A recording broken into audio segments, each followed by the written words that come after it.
بسم اللہ الرحمن الرحیم نحمدہ و نصلی علی رسولہ الکریم اما بعد۔ محترم ناظرین کرام، ایک آئی ڈی ہے مائی ورڈ، اس سے سوال ہے مفتی صاحب راحہ نام کا مطلب بتائیں پلیز۔ یہ سوال انہوں نے کئی مرتبہ کیا ہے، لیکن ہم اس پر ویڈیو نہیں بنا پائے تھے، اس لیے یہ آج دیکھا ہے ہم نے، بہت سارے ان کی کمنٹس آئی ہوئی ہے تو اس پر ویڈیو بنا رہے ہیں۔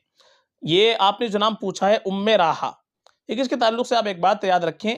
یہ کے ساتھ نام بہت سی صحابیات کے آتے ہیں، لقب ہے بہت سی صحابیات کا جو سے آتے ہیں، جیسے کلثوم، مستح، اسی طریقے سے رومان، یہ بہت سارے نام ہیں۔ ہم نے اس کے اوپر ایک مستقل ویڈیو بنا رکھی ہے جو کے ساتھ نام شروع ہوتے ہیں، اس کے اوپر ویڈیو بنائی ہے ہم نے باقاعدہ، لیکن کہیں بھی راحہ یہ نام ہم کو نہیں ملا ہے۔ تو کے ساتھ ہم وہی نام رکھیں جو صحابیات کے نام ان کے لقب ہیں کے ساتھ میں، لیکن یہ جو راحہ آپ نے پوچھا ہے، یہ صحابیہ کا نام کہیں سے کہیں تک ہم کو نہیں مل پایا ہے، لگا کر کے راحہ کا نام، تو یہ نام مناسب نہیں ہے۔ چونکہ راحہ آپ نام رکھیں گے تو کا مطلب آتا ہے ماں، اور راحہ کے معنی آتے ہیں خوشی کے، اطمینان قلب کے، سکون کے، تو راحہ کے معنی آئیں گے خوشی کی ماں یا اطمینان قلب کی ماں۔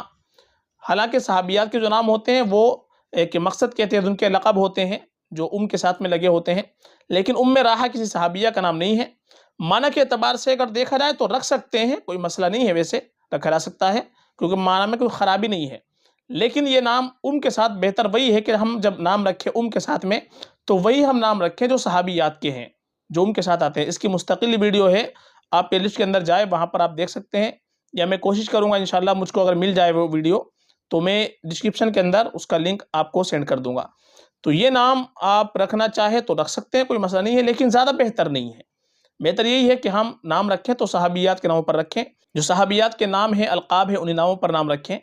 اور جو نیک خواتین گزری ہیں ان کے ناموں پر رکھیں تو زیادہ بہتر رہے گا، باعث برکت ہوگا۔ فقط واللہ اعلم۔